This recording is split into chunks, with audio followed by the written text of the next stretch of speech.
é sempre algo tenso, né, participar de uma comissão parlamentar de inquérito, porque eu, apesar de muita gente banalizar, eu não banalizo. Eu acho que é um instrumento incrivelmente importante e potente, né? Então, você ter a possibilidade de discutir os temas que são discutidos nas CPIs, eu acho que é algo extremamente valioso. E por ser extremamente valioso, a gente fica naquela de não querer perder essa oportunidade, né? Porque o Brasil é um país onde se discute tanta coisa que, enfim, é simplesmente diversionista, tenta tirar a atenção, que quando a gente tem a chance de discutir coisas importantes, a gente fica naquela de não querer perder a oportunidade de jeito nenhum. E eu vim com esse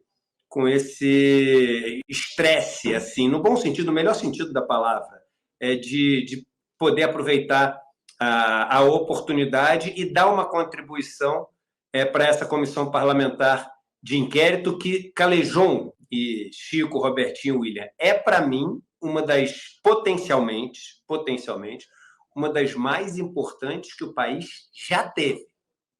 Eu falei aquilo não foi para agradar quem estava ali. Veja que a gente está falando de um caso, primeiro, de corrupção, e eu comecei minha fala dizendo isso. Falei, nem fraude a gente tem que usar. No começo era inconsistência contábil. Aí depois o pessoal começou a usar fraude. A gente tem que usar a palavra corrupção. A gente está falando de atividades de corrupção, no sentido literal da palavra. E por que a gente não chama de corrupção, gente? Vamos ser aqui absolutamente franco. A gente não chama de corrupção porque quando é relacionado a quem é rico e poderoso, a gente arranja outra maneira. Vários eufemismos, a gente arranja uma maneira de mascarar aquilo que não tem outro nome, é corrupção.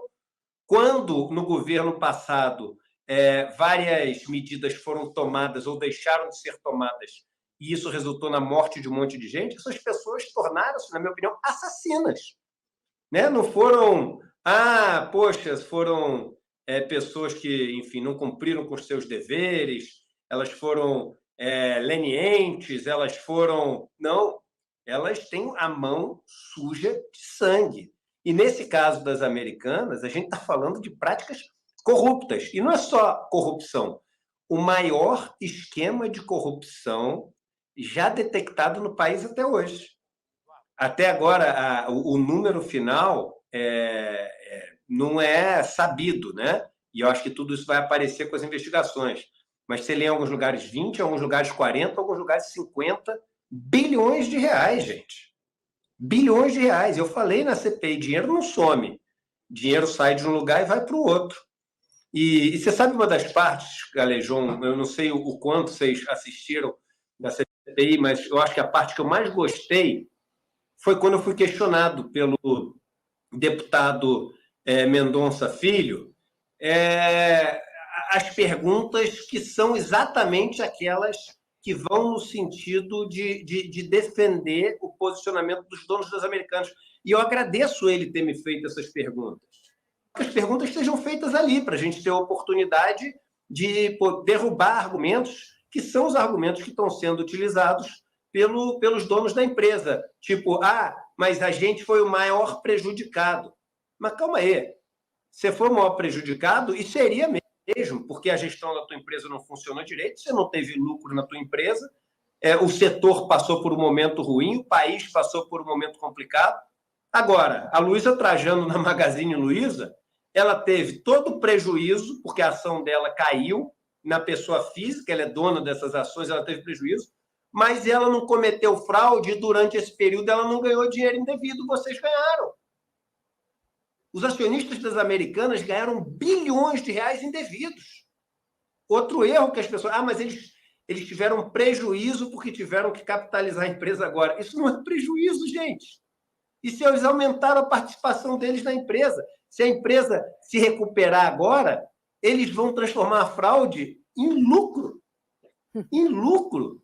Então, isso mas você entende como em vez de eu ficar chateado com essa pergunta, eu falo de coração que eu tenho que agradecer ao deputado Mendonça Filho por ter me feito essa pergunta, Foi uma Porque ele me deu a oportunidade, chance de poder falar uma coisa que é o argumento que eles vão usar.